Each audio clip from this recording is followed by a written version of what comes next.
રામાપીરના ભગતે લીધી જીવતા સમાધિ છે મિત્રો, વિડીયો બહુ જૂનો છે, 2 વર્ષ પહેલાનો વિડીયો છે, પણ સામે આવ્યો એટલા માટે તમને ફરીથી બતાવવા જઈ રહ્યો છું મિત્રો. ઘણા બધા એમ કહે છે કે આ વિડીયો ખોટો છે, AI થી બનાવેલો છે, તો ના, એ ખોટી વાત છે. આ વિડીયો એકદમ રિયલ છે અને 2 વર્ષ પહેલાનો છે અને ત્યારે પણ આપણે વિડીયો બનાવેલો હતો. અને આ ઘટના છે મહેસાણાની, જ્યાં એક ભગતે રામાપીરે તેને સપનામાં આવીને કીધું હતું કે હવે હું અહીંયા પ્રગટ થયો છું અને હવે તું જે કરી હવે સાચું થશે. ત્યારે રામાપીરના ભગતે આ સપનું આવતા પછી તેઓ જીવતા સમાધિ લેવાનું વિચારે છે ને ત્યારે ગામ લોકો પણ તેને સપોર્ટ કરે છે.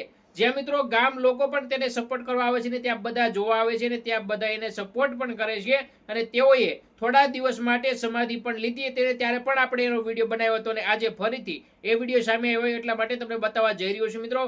વિડીયો તમે આગળ મેં તમને આખો વિડીયો બતાવ્યો, એ રિયલ વિડીયો છે, કોઈ ખોટો વિડીયો નથી. મહેસાણા આજુબાજુના વિસ્તારમાં કોઈ રહેતા હોય તો એક ગામમાં આ ભક્તે સમાધિ લીધી હતી. જો કોઈને ખબર હોય તો કમેન્ટમાં બતાવી દેજો કે ગામનું નામ કયું હતું, કારણ કે ગામનું નામ એટલું બધું યાદ નથી રહ્યું, કારણ કે મહેસાણા આજુબાજુના આપણે કોઈ પણ જાતની ઓળખ નથી. પણ મહેસાણાનો વિડીયો હતો અને એના ગામનો જ એક વિડીયો હતો.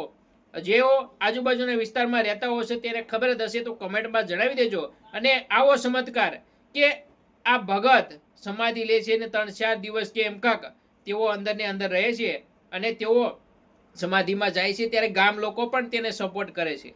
ત્યારે આવો ચમત્કાર તમે ક્યારે જોયો છે કે નહીં, અને આના વિશે તમે શું માનો છો એ પણ કમેન્ટમાં લખી દેજો. મળીશું ફરી આવા નવા એક નવા વિડીયો સાથે. ત્યાં સુધી જય હિન્દ, જય ભારત.